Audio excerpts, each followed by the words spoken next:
Welcome to Retail Brand Discovery, the podcast where we share conversations on exceptional brands and the creators who are bringing innovation to your stores. Join your host, Chris Stanton, as we embark on a journey to uncover the stories of these remarkable companies and their impact on the retail industry. And now here's your host, Chris Stanton. Hello, it's Chris Stanton bringing another podcast to you under the Retail Brand Discovery name. And today I'm going to introduce you to Dave Simnick. He is CEO and co-founder of Soapbox. Here's the logo. And before I go any further, I want David to tell the story of how he and his partner, Daniel Dahl, started this company back in 2010. So can we bring David on and let's say hello? Chris, it is such a humbling honor to be here.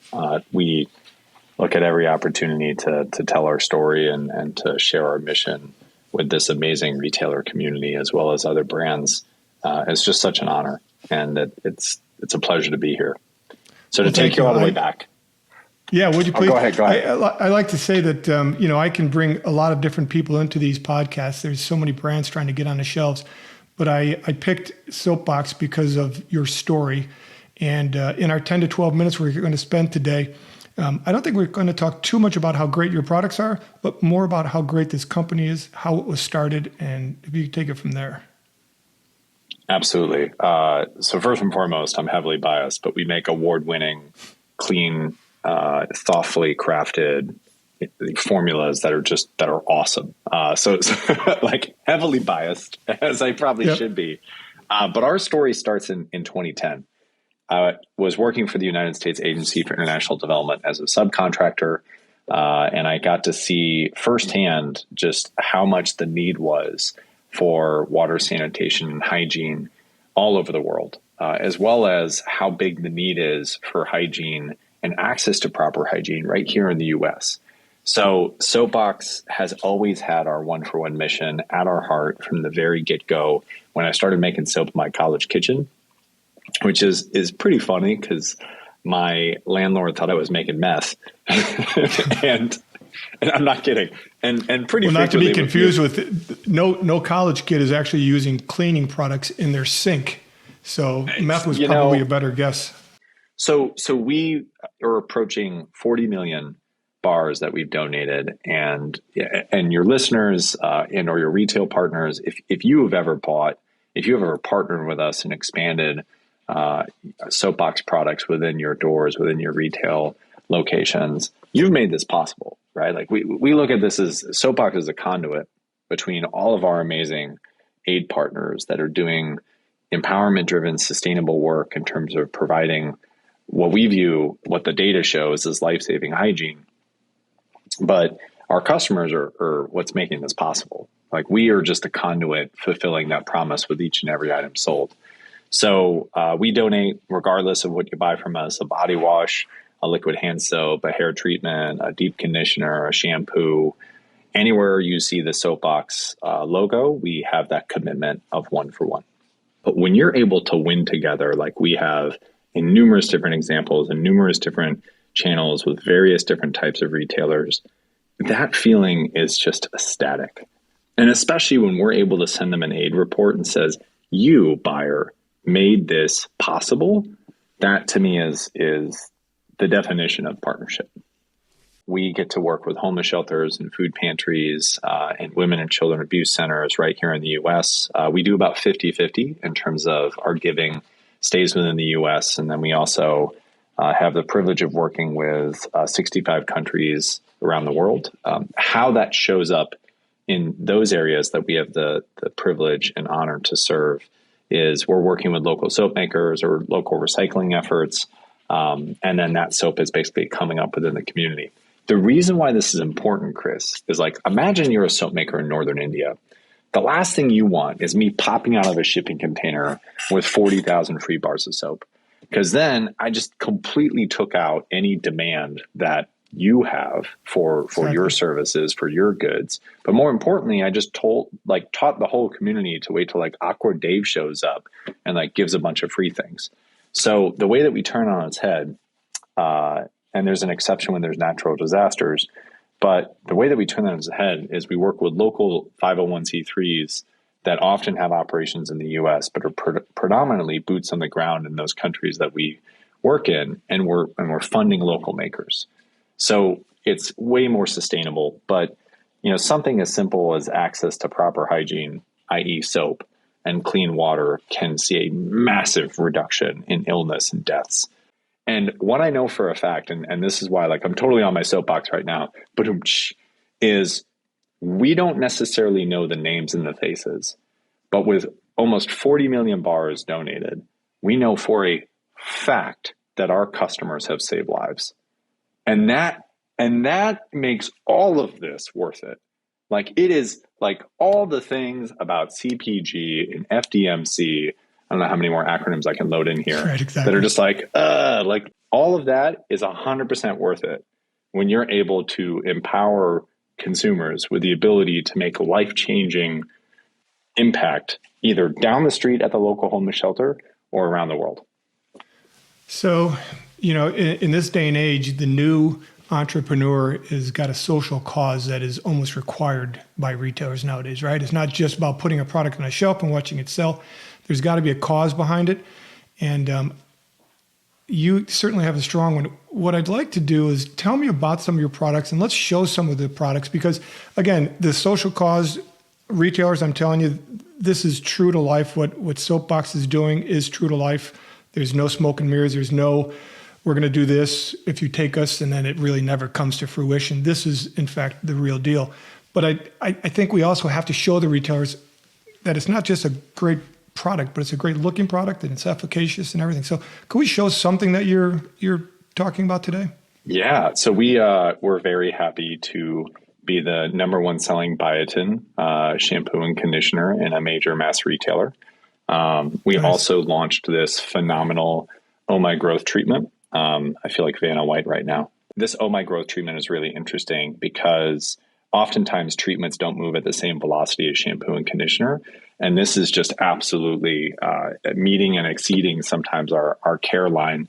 But we're also super excited about, the rest of our core. So our tea tree right now at various different food accounts that we have the privilege of working with is their number one selling tea tree shampoo and conditioner. We just launched this new award-winning body wash that we're incredibly excited about. And this right now is doing about 2.25x what our previous body wash was doing. So it's had tremendous momentum out of the gate. But we sell lotions and potions and shampoos and conditioners and liquid hand soaps and body washes.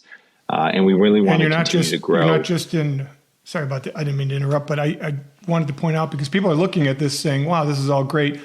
Where is it? Who's buying it? I think in my retail audience here, every retailer is going to know who you are, because every retailer that watches this is also purchasing your product. So you're in Walmart, CVS, not Walmart? Not all of them. Not all. You're on the roll. Well, you're on a roll. Go keep on going. But there are a few, and we know who you are. There's a few. And the intention of this is to reinforce what these guys that are purchasing already are doing, but more importantly is to wake these other people up and get on board with this. In the time that we have left, how are these guys getting it off the shelf? What are you doing to help them drive traffic into the stores? I know for one thing, what you're doing is you're bringing a social cause and a purpose into a drugstore or a mass retailer or a grocery store. But what are you doing to specifically get it off the shelf? I think a great partnership with a retailer is where you figure out what are the vehicles that they have within store that they would like to see us participate in. And we always want to deeply partner with those retail. And I really mean this, it's a real partnership. How can we show us the playbook that you've seen other brands execute within store? And we want to do that. And we want to put our money where our mouth is. And we want to make sure that, all the tried and true methods that you see with a brand launch, what can we do to do that? Now, pushing traffic in is my all-time favorite thing to do. And I'm not just saying that. And it's because when you can tell a retailer, hey, we have this community is looking for our product. We have, so many different people who, hundreds of thousands of people who are in our email list, people who are engaging with us on Meta or TikTok, and then also the massive amount of influencers that we work with in order to share this mission, but to also just share the product. Like, you can't donate almost 40 million bars of soap unless you have a product that really works and that people fall in love with. And how we've done that is by hitting a bunch of trends before they became trends. So we were natural back in 2010. We were free from back in 2015. And then I think the other thing that we've found is a really interesting business intelligence tool, but then it's also inviting customers to come and join us and to say, hey, I want to make sure that, like, when we say we're doing 1-for-1, come and kick our tires. On the back of each and every one of our items is a hope code. And you can take this to our website, put it in, and see exactly where that other 1-for-1 went. And it's so interesting because, like, you wouldn't expect the redemption rate on a liquid hand soap or a body wash to be as high as it is, but that's how powerful the mission is. And we know that, and we intend to use, well, we don't just intend, we use it in order to drive traffic into both existing as well as new retail partners. Yeah, I actually looked at that code. When I saw it on the packaging, I was wondering, what is this code? Is it some kind of a gimmick? And then when I went on there, I saw what it was. And I think it speaks two things. One, it shows that the consumer that's purchasing this product is holding your feet to the fire, right? They're going to, if I'm going to buy this, I want you to prove where it's going. So I think that's something, it creates an interaction, and I think the retailers should really appreciate that. In the limited time, I want to see what the bottle, your first bottle, looked like, and where you've come from 2010 until now. So pull up the industrial strength bottle, and then let's see. There you go. So, and where are you today with that? Yeah. Oh boy. If you are still watching, which I hope that you are, because Chris runs an amazing and informative podcast. This is millions of dollars of regret. This is how not to do a product launch. But this is what we launched in major mass retailers back in 2015. And our story of Soapbox is one of not giving up, of believing in the mission and believing in the right for this brand to consistently try to get it right. And we're so glad that we did. We have just had phenomenal success after that whole rebranding effort that took place in 17 and 18. And we're just beyond excited to continue to take market share, because each and every additional item that we sell is another one that we're able to donate. I'm going to ask one question, and then I'm going to make an appeal to the retailers. Are you participating in retail media networks? I am. I am. That's good. And what's really interesting is specifically on retail media is I am so glad retailers have invited challenger brands like us to be a part of that, and not just, there's a certain threshold where we're only going to go to the big conglomerates, because we see the success. Like, absolute, like, do you need to necessarily like take the number one category that's been the number one category within body wash for the past 2 decades, and they want to basically do PPC? Maybe, but like, your consumer is probably already on a path to already buy that. If I am higher penny profit, higher margin, and can trade up your consumer into a higher basket, and I can show you that in terms of other retailers, like, invite us a part of it, because we'll totally put our money where our mouth is. I love retail media, because how we're able to trade up consumers as they're searching and using whatever that grocery, that mass, that drug, that club's website, 100%. Invite us to the table. We'll participate. I think just your enthusiasm for the retail media networks is going to get a few phone calls going here. David, how do we get in touch with you?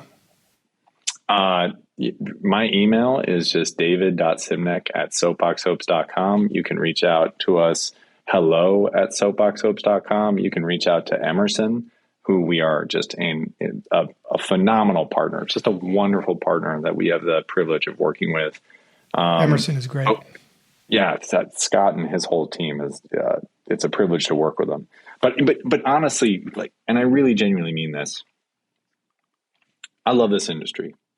I love this industry because I think it's fair, and I think that the expectations for a challenger brand are quite daunting.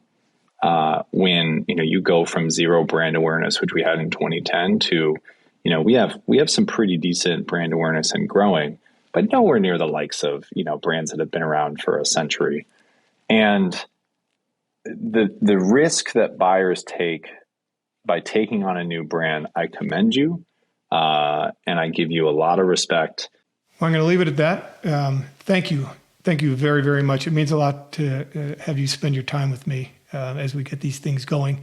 And retailers, again, I hope that you'll reach out to David and Daniel and see what they've got coming next, because I'm sure there's a lot more to come. So wrap it up. David, thanks. I'll let you get back to doing what you do best, and hope to see you again soon. And retailers, thank you for spending the time with us. You've been listening to Retail Brand Discovery with Chris Stanton, as he delivers insights on the innovative companies introducing their products to the retail marketplace. From the captivating stories of product creation to strategies for boosting sales, everything here is designed to move your products off the shelves and into the hands of consumers.